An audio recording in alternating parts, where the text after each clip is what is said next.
Hej, jeg hedder Torben Ravn, direktør for Ravn IT. Vi har netop afholdt et cloud-seminar i Slagelse, hvor vi har fortalt om de nye funktioner, der er i Office 365, som Microsoft lancerer her i løbet af sommeren. Og nu skal du se nogle af højdepunkterne for seminaret. Hvad er det her cloud for noget? Det er ligesom, at internettet er det, der bruges til at sende data fra jeres PC til vores datacenter i Dublin. Det hele taget bygger cloud, og grunden til, at der er så meget interesse for det, det er fordi, at priserne er markant anderledes, end det vi er vant til at se. Vi tager faktisk nogle af de her kedelige driftsting og gør dem billigere, så I dermed kan frigøre nogle midler, nogle penge og noget tid til at få investeret i nogle af de systemer, som faktisk giver værdi til jeres forretning. Hvis danske virksomheder virkelig tog cloud computing til sig, så kunne vi skabe 16.000 nye jobs i Danmark. Der er rigtig mange, der bruger cloud computing som buzzword og tænker, at det er det eneste rigtige. Vi skal bare have alt ud i skyen. Vores udgangspunkt det er, at alle de skal overveje cloud computing. Stil sig det spørgsmål, kan jeg få noget ud af cloud computing? Det at vælge en cloud-løsning, der er man næsten nødt til at have en partner indover, som har alle de her ting i baghovedet, for at hjælpe jer, for at I netop ikke bare siger klik, klik, klik og bestil. Der er public clouds, der er private clouds, der er alle mulige forskellige former for funktionaliteter i de her skyer her.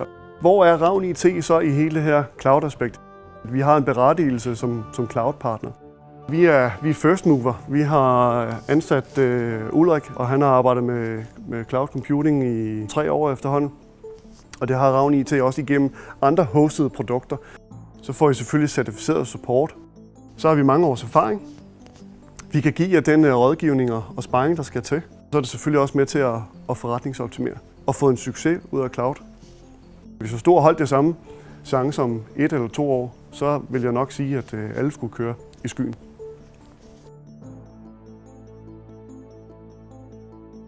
Sådan her ser det ud. Herinde har man selvfølgelig sin Outlook Web Access til rådighed. Man har Lync, som er 2010-udgaven af dem, der har brugt live meeting før. Der kan selvfølgelig gå direkte her til at deltage i online møde. Så har vi selvfølgelig også kalenderen. Der er mulighed for herinde, at man kan få vist flere kalendere oven i hinanden. Og så er der Teamwebstedet. Teamwebstedet, det er SharePoint. Vi har taget en SharePoint 2010 Enterprise, som koster spidsen af en jetjager. Og så har de faktisk lagt lidt oveni også. Sådan her kunne det se ud. Det er meget standard. Jeg har ikke valgt at lave sådan nogen specielt stor tilpasset udgave af SharePoint. Det var sådan en sjov lille ting. Det var faktisk, at man kunne vælge tema. Man kan have sit eget Outlook-tema med sine egne farver.